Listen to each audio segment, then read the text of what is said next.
Question for you. Do you have a healthy body and mind? Let's look at some habits for getting into the zone. The zone or the void is a vast space where you have no concerns and where you are receptive to creativity. You can first train your mind to become good at small things that don't require concentration, such as brushing your teeth or making your favorite breakfast. Then you can train your mind to focus on large, long-term projects and see them through. This is more than just planning the work and working the plan. When you are practiced at meditation, you'll be able to get into the zone where you can work without distraction and let the magic happen. You'll be much more productive and get far more done within a short space of time. Getting in the zone is not something you can simply switch on or off. You may need to make some lifestyle changes to cut out stimulants and ensure that your physical body is ready for this major benefit of meditation. I enjoyed my glass of wine for many years. Then one morning I woke up and I decided that I no longer wanted to use alcohol. Yes, just like that. I wasn't depriving myself of anything. I didn't do it to impress anyone. That's just how I woke up that morning, and it's now more than a decade later. I'm not tempted at all. I'm not saying that you need to do the same and stop drinking overnight. How you do it is your choice.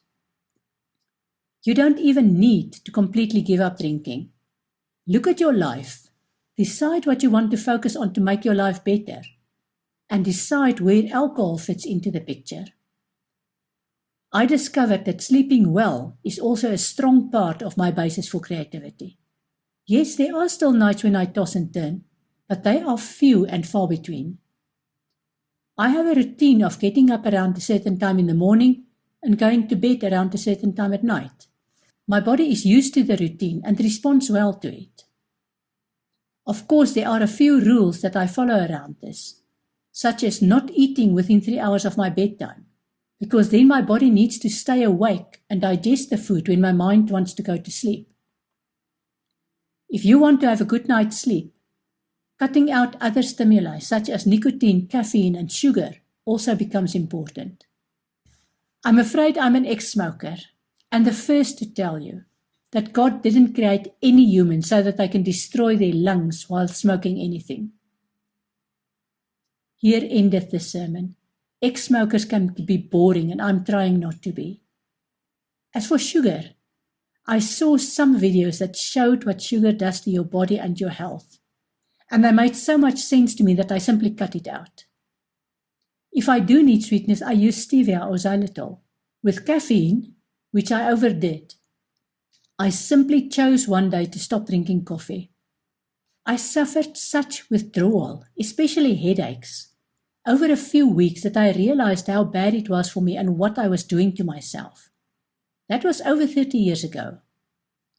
And of course, occasionally I cheat with soft drinks that contain caffeine and sugar, but I never said I'm a saint. I also exercise regularly. Not the no pain, no gain school of thought, which makes no sense to me. But I do as much swimming as I can manage. That works for my body. You need to discover what works for your body. This lifestyle, as well as regular meditation to still my mind, takes me into the void from where I do my best work and where I can remain focused as long as required to finish anything that I set my mind on. Here's a question for you. What lifestyle changes do you need to make so that you can be ready to access the void? The next benefit is a more positive outlook. Meditation is not just another forced form of positive thinking. When you do regular meditation, you regain control over your thoughts. Those thoughts that dragged you down move to the background because you make more space in your mind to see the beauty in the present moment. When you reach this point, your past doesn't suddenly become a bed of roses. However, when you think of your past experiences, you no longer get stuck in your past hurt and grief and resentment, but you slowly begin to understand how those experiences have shaped you, and you discover the wisdom in your experiences. Imagine a time when you think of your worst past experiences with peace in your heart and mind, rather than with strong emotion that can still destroy your body and inner peace. Imagine.